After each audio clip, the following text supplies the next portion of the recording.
It was good. All right. Let's go through a couple notes here. I don't think I need to run the Zoom. I think everyone's here. All right.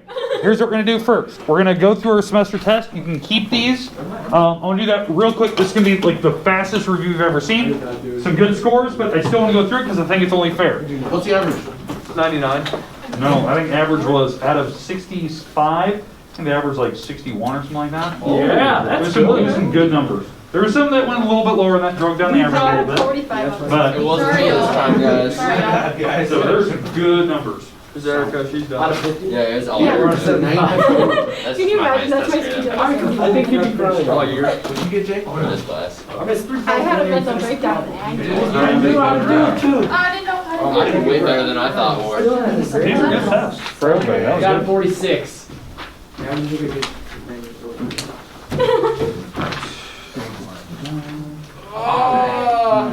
got this one right. Because I used to goes on the bottom.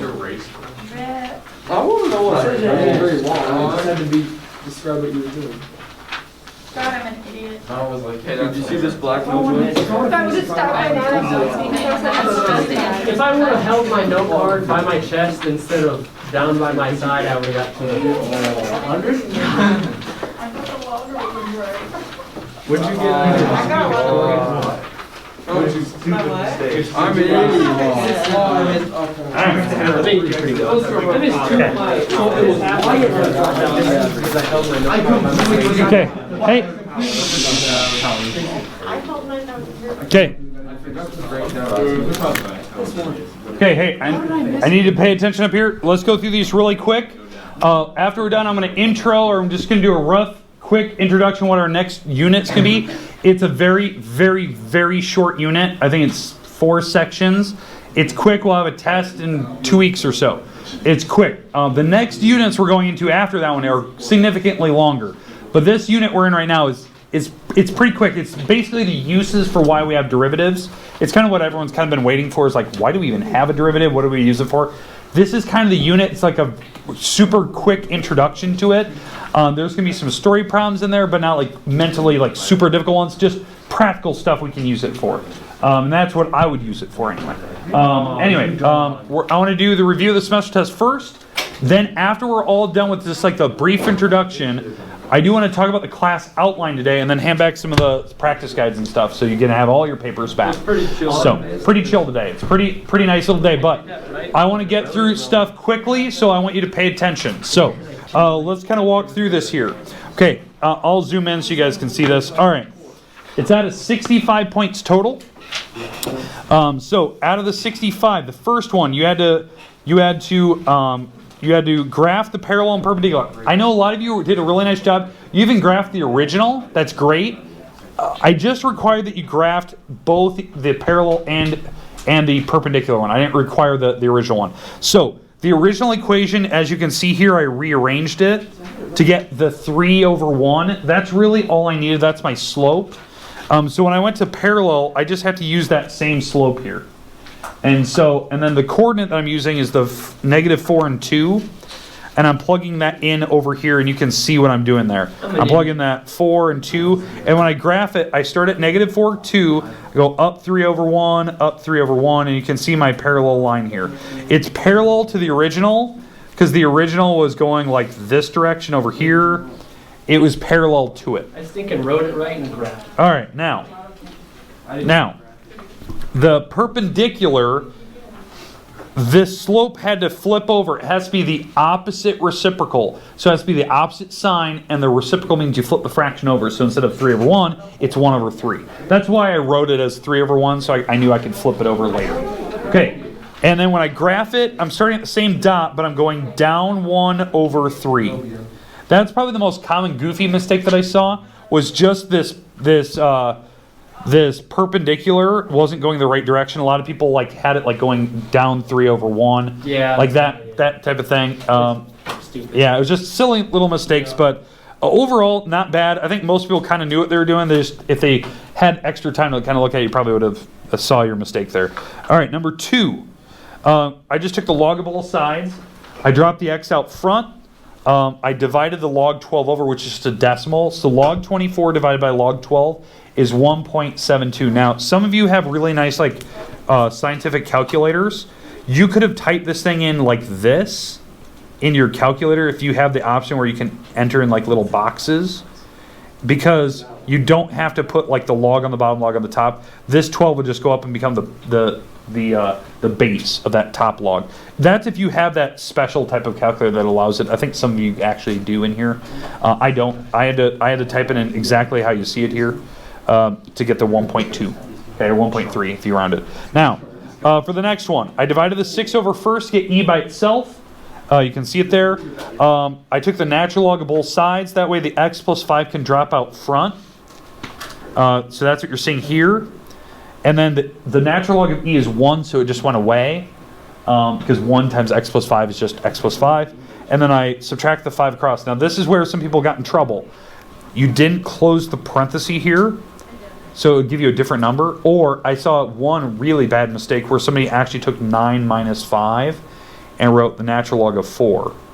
And don't do that. That's something you don't do. I saw one, I think one person did that. So, simple mistake, just, so. Was it? So, yeah, don't say that, but don't do that. Okay. Guys, don't do it. All right. Now, let's go to the next one. So the next one's a sine graph. I think the most common mistake that I saw in this one, people were drawing, this is cosine. A lot of people are drawing the sine graph. They're drawing the S shape. That's sine. This is a C. If you turn your head, it looks like a C for cosine. That's how I look at it. That's how Ryan looks at it. Yeah. Now, here's the idea. The starting point, you set it equal to 0, the part in the parenthesis. You solve for x, and that's where you start. So this first marker is at pi over 4. Then I need to figure out the spacing to the first one, to the second one, to the third, and the fourth. I need to figure out the spacing. So that's why I do my normal trig function. You actually saw it right here. I do my normal trig function for cosine, which normally goes out to 2 pi. But you always have to divide by the number that's in front of x, if there's one there. And that's where some people made a mistake. You have to divide by the 4. And then so I didn't simplify it. I just divided by 2 again to get, 2 pi over 8, divided by 2 again, which is 2 pi over 16. And then this simplified to be pi over 8. So that's what I'm getting. That's my spacing.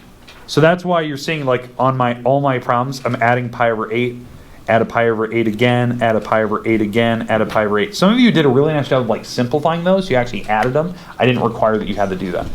But some of you did. I was really impressed by that. Like, you were, like, getting common denominators, adding the fractions, simplifying the fractions. Like, you did way more work than I was expecting. Who did that? So, Ain't nobody got time for that. well, some people did, and it was really good math.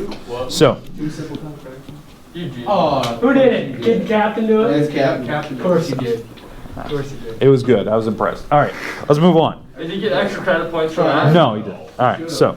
Shut up. Did you get 100 though? Shut up. It's because you had 2 days. You're like, All right. Okay. All right. Number 5 here. that's why. Hey, there's a little bit of give and take because you don't have to have a perfect graph, but there's some things you cannot escape, right? So on this particular problem, like there's some silly things, like some people drew the graph the wrong direction, but I would give a little bit of leeway because of just because you don't have a graphing calculator in front of you. You're going off of just the numbers and the dots, so it's kind of like you're making some stuff up. But there's certain things that you have to notice. So here's what I want you to notice. So number 1, X-Intercepts. You had to factor the top. So you have to find those. If you can't find those, you already automatically missed a point. Now, you had to factor the bottom. So that gives me the vertical asymptotes. I didn't even close the parenthesis either. So the vertical asymptotes are at 4 and negative 4. So that's what you're seeing here. Now, my X-intercepts are 0 and, half, negative half, and then negative 2. Those are my X-intercepts. Now, I don't care if you had this drawn like this or like other weird things, because the middle is kind of like, it's up to you. I don't really tell you what you needed to do there. I'm just going off of the data that I have and kind of what I'm looking at. Now, this is the part that you have no excuse not to have correct. Are these 2 bubbles right here. Now, you're probably thinking, Ward, how do I know I'm supposed to do that and not the other way? How? It doesn't have an X-intercept over there. So if you would have had your graph down here, you have to hug right up against the horizontal asymptote, which I warned you of, was going to be, you know, it was going to have a horizontal. It was at 2/1 because they had the same powers. And so your tails have to hug up against that. So if you're drawing yours down here, it has to come up and hug right up against the asymptotes. That's how the end behavior works. By you drawing that, you're telling me there's an X-intercept over here, which there isn't. That's the goofy part.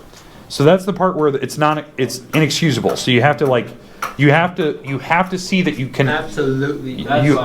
yeah. So not that, but Yeah. no. But that's something that you have to be able to recognize. Okay. All right. Number 6. Shh. All right. Number 6. I think the most common mistake people made was right here. Not foiling correct. That was a simple couple of mistakes I saw. And then the other mistake was forgetting the x plus h on this 4. If we couldn't do power rule on that, I totally would have got it wrong because I definitely foiled it wrong the first time. Yeah, so, I did it. yeah.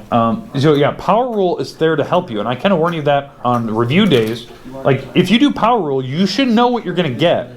And this differential quotient should prove it. So some people kind of relied on that. They kind of like almost reversed that problem around because I could see that work off the side. I'm fine with that. You know how to do the shortcuts. But I want to see if you could get the majority of it. It was 36 minus 4. That's what you should get in the end. Because at the very end, I had to plug in 0 for my h. And I couldn't plug it in up until now because I can't divide by 0. That's why I had to wait till the very end. Now, on the next one, derivative of the first times the second plus the derivative of the second times the first. That's what you're seeing there. I know this might be out of order compared to what you're used to seeing back here. I just did the first times the derivative of the second. Sorry, I probably put out of order what you're used to, but I try to keep them like this front, this second, and every term, so that way you can see where I was getting my numbers from. All right, the next one, the derivative of the top times the bottom minus, and this is where a lot of people made mistakes, minus the derivative of the bottom times the top all over the bottom squared. And you did not have to simplify any of that. I killed that page. Okay, and the last page, the most common goofy part, that just a silly mistake you're going too fast, forgetting the 3. Yeah. You took an entire point off for that? Yeah. So, yeah. I did a mistake, bro. Yeah. That's a pretty big mistake if I made you simplify that thing. That's dirty. Yeah, but I would realize if I had to simplify. Not dirty when I tell you what you had to do. So, all right. All right, now, you have to drop it, subtract 1 off the power, and then take it times the derivative of the inside. Now, for the next one, the law of sine. This is the one where it's like 1 over the square. I even kind of warned you of that. It was 1 over the square root of something. So 1 over the square root of 1 minus whatever that parenthesis is squared. And then you have to take it times the derivative of the inside.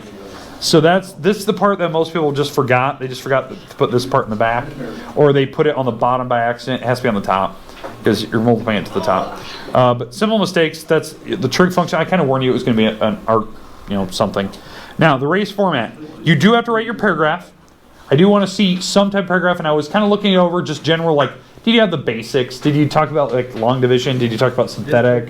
Or yeah, it does take a while. I know. Now, I'm just going to show you the work that I did. Now, if you did long division, I kind of looked it over to see where mistakes were made, because if you were to do long division, just straight up, like, foiling this thing out, foil this out and get like x squared minus 8x plus 16, and you're going to long divide that out, you should get directly to this answer right here.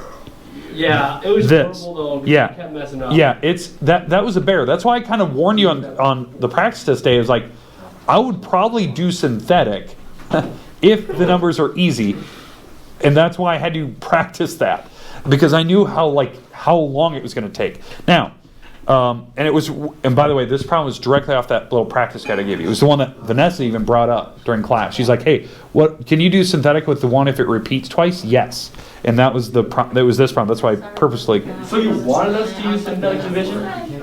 I would prefer that you did. You didn't have to. I didn't. Okay, you didn't have to. I mean, you don't. I didn't say you had to use any type. You just had to get down to simplifying it. Synthetic? Yeah. I So. was just scared because I couldn't remember if I was supposed to use the 4 when I did the second one. Yeah. So, because on this one, it repeated twice. It was the same parenthesis twice. Now, shh. So So I synthetic divided out the 4 first, and then I had a second one because this parenthesis up here said I had 2 of them. So I had to divide the 4 out again, and that's how it got me to the answer that long division would give me. Then I have to do the first derivative of it, and then I do the second derivative of it. And so that's where I'm getting to this. And this is what you have to write your little paragraph on. Your first line of your race format should be restating the question and answering it. That's where some people miss like a point or 2 right off the bat. And what I mean by 2 is if you got it wrong. So what I mean, your first sentence should be the second derivative for the following function is blah, that. Then you go into explaining why. Well, I long divided or I synthetic divided, and I got down to this answer. Then I did power rule. Like a lot of you did really nice explanations. It's just the problem is you had the wrong numbers to start with. I think the only person I saw that made a silly mistake is somebody who only did the first derivative. Silly mistake. Just you finished too fast. So. You don't need to call me out. I got it wrong. Oh, no, you did. Yeah. I know I don't. Take it. Let's put it out. Okay. All right. I just didn't do it right. So, are we good so far? Okay. All right. I'm gonna go back to the first page here. Okay. So hey, let's put those away for right now. Here's what I want to talk about. I want to talk about the uses for first derivatives. Now. So why we actually have derivatives and rates of change and all that. When we look at a story problem that uses, curves.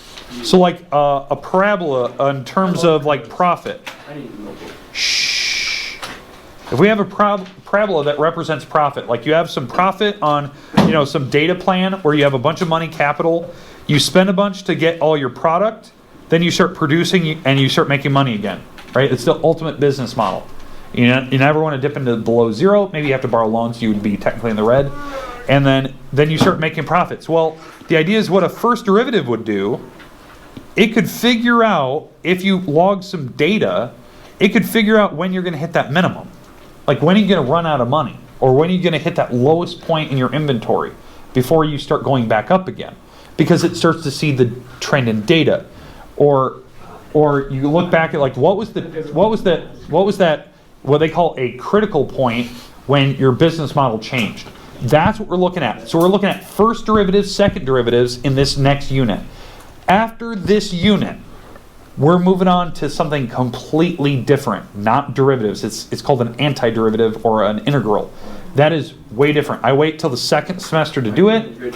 It is Those are fun. It's not hard, it's just time consuming. Oh god. And I'm gonna try to explain it the best methods I can for how I learned it originally and why it made sense to me mentally, and then I'll show you the shortcuts. But I'm not gonna make you just do long things all the time. Like I'm going to show you the shortcuts really quickly, and then we can figure out how to use that for the rest of the problem. This is something that you normally do not get to see in Calc 1. It's something that I like to cover in Calc 1 because professors in college do a crap job of explaining it.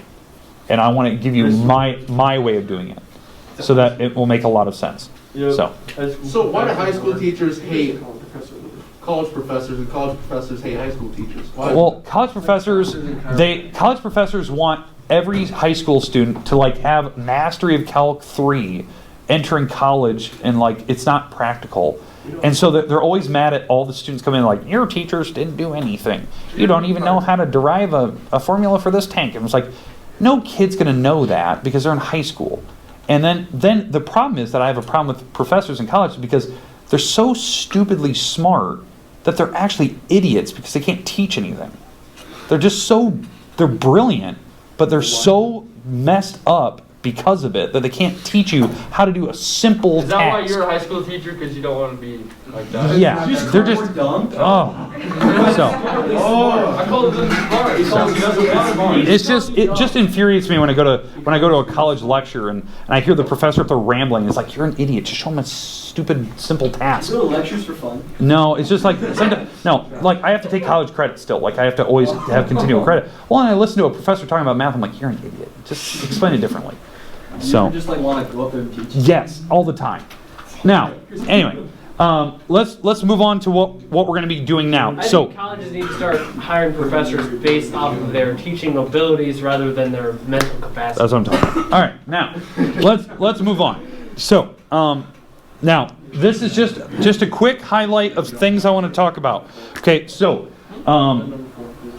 so I'm gonna go back. In fact, I'm gonna just turn off the recording because I don't need to record this part. Because we already had the. So I don't need my notes. No, you don't need notes from now on. All right, so we're gonna just do